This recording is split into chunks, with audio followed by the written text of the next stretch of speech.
بہت پہلے کی بات ہے، کبھی حیدرآباد کا ایک نہایت حسین اور خوبصورت ایک بادشاہ رہا کرتا تھا۔ ایک ایسی سلطنت جہاں چاندنی راتوں میں محلوں کی چھتیں موتیوں کی طرح چمکدار اور ہواؤں میں خوشبوؤں کے جھرنے محسوس ہوا کرتی تھیں۔ اس سلطنت کا بادشاہ عالم اپنی بہادری اور انصاف کے لیے دور دور تک مشہور تھا، لیکن اپنے عہد کی ساری شان و شوکت کے باوجود اس کے دل کا سکون صرف ایک ہستی سے وابستہ تھا۔ وہ تھی اس کی محبوب بیوی رانی لینی۔ رانی لینی نہ صرف خوبصورت بلکہ بے مثال تھی، دل کی بھی بے حد نیک تھیں۔ ان دونوں کی محبت سے اللہ نے انہیں 3 بیٹیاں عطا کی، شہزادی زویا، شہزادی امینہ اور شہزادی نصرت۔ تینوں اپنی ماں کی طرح حسین، نازک اور دل کی نرم تھیں۔ پورا محل ان کی ہنسی کہکہوں سے گونجتا رہتا اور بادشاہ کے لیے ان کی مسکراہٹ ہی دنیا کی سب سے بڑی دولت تھی۔ لیکن ایک دن قسمت نے وہ خوشیاں چھین لی۔ رانی لینی بہت بیمار پڑ گئیں۔ محل کی در و دیوار پر اداسی چھا گئی۔ محل کے سبھی نیم حکیم، طبیب اور عامل بلائے گئے، مگر کوئی علاج سفل نہ ہوا۔ آہستہ آہستہ اس کی سانسیں کمزور ہونے لگی۔ محل میں خاموشی چھا گئی۔ شہزادیاں دن رات ماں کے پاس بیٹھی رہتی، ان کے نرم ہاتھ پکڑ کر روتی۔ ایک دن رانی لینی نے کمزور آواز میں بادشاہ عالم کا ہاتھ تھاما اور بولی، مجھے لگتا ہے اب میرا وقت قریب آ گیا ہے، مگر ایک وعدہ کیجیے۔ آپ چاہیں تو میرے بعد کسی اور سے نکاح کر سکتے ہیں، یہ آپ کا حق ہے، مگر خدا کے لیے میری بیٹیوں کو کبھی تنہا مت چھوڑنا، ان کی دیکھ بھال خود کرنا۔ یہ کہہ کر اس نے اپنے شوہر کے آنسو پوچھتے ہوئے مسکرائی اور آنکھیں ہمیشہ کے لیے بند کر لی۔ اس لمحے محل کے ہر چراغ کی روشنی جیسے مدھم ہو گئی۔ پورے ملک میں ماتم چھا گیا۔ بادشاہ عالم نے دل ہی دل میں عہد کیا کہ میں اب کسی اور عورت سے شادی نہیں کروں گا۔ میری لینی کی یاد اور میری بیٹیاں ہی میرا سب کچھ ہے۔ اب بادشاہ خود اپنی بیٹیوں کی پرورش میں لگ گیا۔ وہ ان کے ساتھ کھیلتا، انہیں کہانیاں سناتا اور ان کے سکھ دکھ میں برابر شریک رہتا۔ محل میں ایک نوکرانی نینا بھی تھی، وہ بھی بڑی نرم دل، خیال رکھنے والی اور پیاری باتیں کرنے والی۔ وہ شہزادیوں کی پسند کا کھانا بناتی، ان کے لیے نئے پھول چنتی اور ہر وقت ان کے گرد محبت کے جال بنتی۔ بادشاہ خوش تھا کہ رانی لینے کے بعد کوئی تو ہے جو ان معصوم بچیوں کا خیال رکھتا ہے، مگر دلوں کی نیتیں چہروں سے نہیں جانی جاتی۔ نینا کا اصل مقصد کچھ اور تھا۔ وہ پہلے بھی تخت کی لالچ میں گرفتار ہو گئی تھی۔ وہ چاہتی تھی کہ بادشاہ اس سے شادی کرے تاکہ وہ وہاں کی ملکہ بن جائے۔ وہ بادشاہ کا دل جیت کر ملک کی رانی بننا چاہتی تھی۔ 2 سال گزر گیا، نینا خدمت کرتی رہی، لیکن بادشاہ کی نظروں کا ایک لمحہ بھی اسے نصیب نہ ہوا۔ بادشاہ کے دل میں اب بھی صرف لینی کی یاد تھی۔ نینا کے دل میں حسد نے جگہ لے لی۔ وہ اندر ہی اندر چلنے لگی۔ ایک رات اس نے آئینے کے سامنے خود سے کہا، اگر یہ شہزادیاں میرے راستے میں نہ ہوتی تو آج میں بھی اس محل کی مالکہ ہوتی۔ اسی دن سے اس نے ایک بھیانک منصوبہ بنانا شروع کیا، ایسا منصوبہ جو ان تینوں معصوم لڑکیوں کی زندگی بدل دیتی۔ شہزادیاں محل سے باہر کبھی نہ نکلتی کیونکہ بادشاہ کو ان کی حفاظت کا بہت خیال تھا۔ لیکن ایک دن جب وہ سبھی باغ میں کھیل رہی تھی، نینا ان کے پاس آئی اور مسکراتے ہوئے بولی، کتنے دن ہو گئے ہیں میں پھولوں کی وادی نہیں گئی۔ وہاں کی ہوا، وہ پہاڑ، وہ خواب جیسی ندیاں کیا جنت لگتی ہے۔ تینوں شہزادیاں حیرت سے اس کی باتیں سننے لگیں۔ زویا بولی، پھولوں کی وادی وہ کہاں ہے؟ کیا واقعی اتنی خوبصورت ہے؟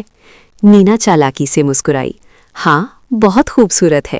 وہاں ہر پھول سے خوشبو ٹپکتی ہے، ندیاں ایسے بہتی ہیں جیسے آسمان زمین کو چھو رہا ہو۔ میں کل وہاں جا رہی ہوں۔ یہ سن کر تینوں بہنیں بے قرار ہو گئیں۔ انہوں نے بنتی کی، ہمیں بھی ساتھ لے چلو نینا، ہم نے کبھی محل سے باہر کچھ نہیں دیکھا۔ نینا نے ہونٹوں پر مسکراہٹ لائی، مگر تمہارے والد اجازت نہیں دیں گے۔ شہزادیاں مایوس ہو گئیں۔ چند لمحے بعد نینا نے کہا، اگر ہم بچتے ہوئے کہیں کہ ہم صرف بازار جا رہے ہیں اور وہاں سے سیدھا پھولوں کی وادی چلے جائیں تو کسی کو نہیں پتہ چلے گا۔ تینوں بہنوں نے خوشی خوشی اس منصوبے کو مان لیا۔ انہوں نے بادشاہ سے بازار جانے کی اجازت مانگی۔ پہلے تو بادشاہ نے انکار کر دیا، مگر بیٹیوں کی ضد کے آگے مجبور ہو گئے اور کچھ محافظوں کو ساتھ بھیج دیا۔ اگلی صبح شہزادیاں اپنی سجی ہوئی شاہی باغ کے لیے روانہ ہوئی۔ بازار کی رنگینی دیکھ کر ان کی آنکھیں چمک اٹھیں۔ نصرت بولی، کتنا خوبصورت ہے یہ بازار۔ مگر جیسے ہی وہ ایک سنسان مقام پر پہنچی، نینا نے ڈرائیور سے کہا، ذرا گاڑی روکو، میرے پیٹ میں درد ہو رہا ہے۔